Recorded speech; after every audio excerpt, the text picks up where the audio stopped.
こんにちはレイムです。こんにちはマリサです。ゆっくりしていってね。この動画は、品質管理の手法、QC7 夏道具の特性要因図について説明します。はじめにこの動画の紹介です。1、特性要因図の概要。2、特性要因図の作り方。3、特性要因図作成上の注意点。4、特性要因図の使い方。はい、よろしくお願いします。1、特性要因図概要、量産工程で、ばらつきの少ない製品を作るため、品質特性のばらつきに大きく影響している原因を抽出し、しっかりと抑えて管理することが大切です。また結果に対して、発生原因が複数ある場合もあります。結果、特性、と原因、要因、との関係を一つの図にまとめたものを、特性要因図、フィッシュボーン図、と言います。特性要因図は、1953年に石川薫博士が考案されました。はい。よくわかりました。2、特性要因図の作り方、手順1、特性を決めます。問題になっていることやパレート分析から、対策や改善が必要な特性を選択します。この例では、QC7 つ道具のうちの3つの道具を使い、チェックシートでデータ取得をして、次に、パレート図でデータ分析をして、特性要因図で要因解析をして対策内容を具体化してますね。手順に、背骨を書きます。右側に品質特性、解決したい問題内容を書いて四角で囲み、左から横に太い矢印を書きます。手順3、大骨、大要因を書きます。大骨の数は、4から8くらいが良いとされています。製造工程の場合は 4M を入れると書きやすくなります。うまく大要因が決まらないときは、運搬、時工具、測定器などを便宜的に大要因としてまとめます。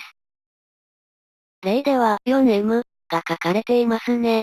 管理項目として 4M が大切な理由は 4M が特性に影響を与えることが多いからですよね。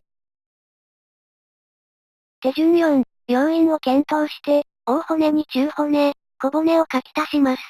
何が原因で問題が発生するのか、その原因は何が原因で発生するのかと、なぜ分析を行い、対策が取れるところまで原因を特定します。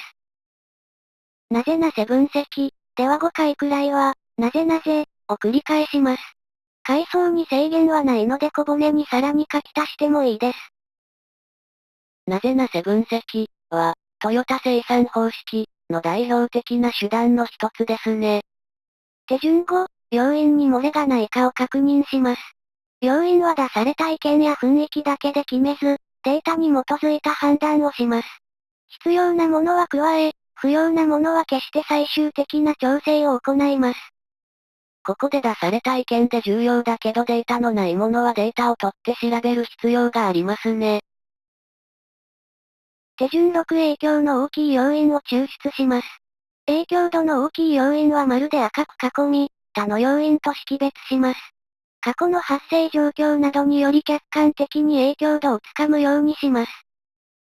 手順7、必要事項を書きます。題、工程名、参加者、作成日などを余白に記録します。はい。よくわかりました。3、特性要因図作成上の注意点。1、関係者の知見を集めます。関係者が集まって自由に話し合うことにより、今まで知らなかった情報が共有できます。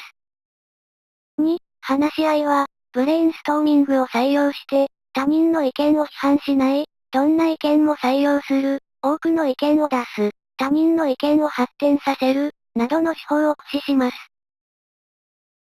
3、特性要因図の完成後に、全員で、A、漏れや抜け、B、具体的な行動まで細分化、C、不明確な表現、D、関係のないものの混入、E、要因の代償関係、F、重み付けが適切、G、データに基づく内容、などを確認します。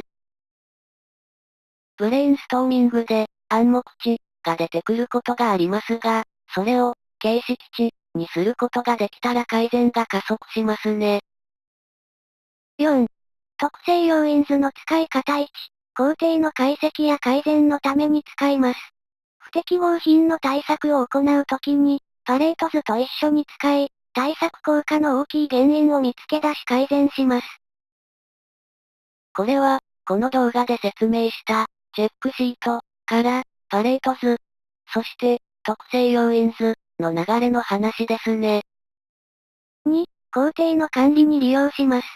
特性要因図を使うと品質特性と要因、その管理項目、誰が、何を、確認頻度で、どのように確認するのか、が明確になり、原因系の管理ができるようになります。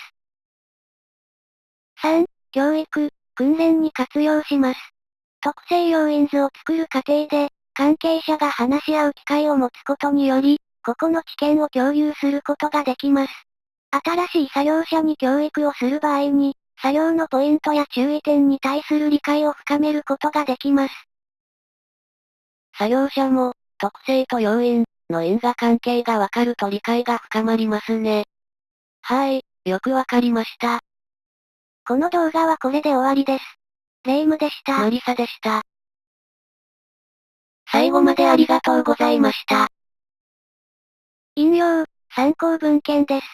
ありがとうございます。チャンネル登録お願いします。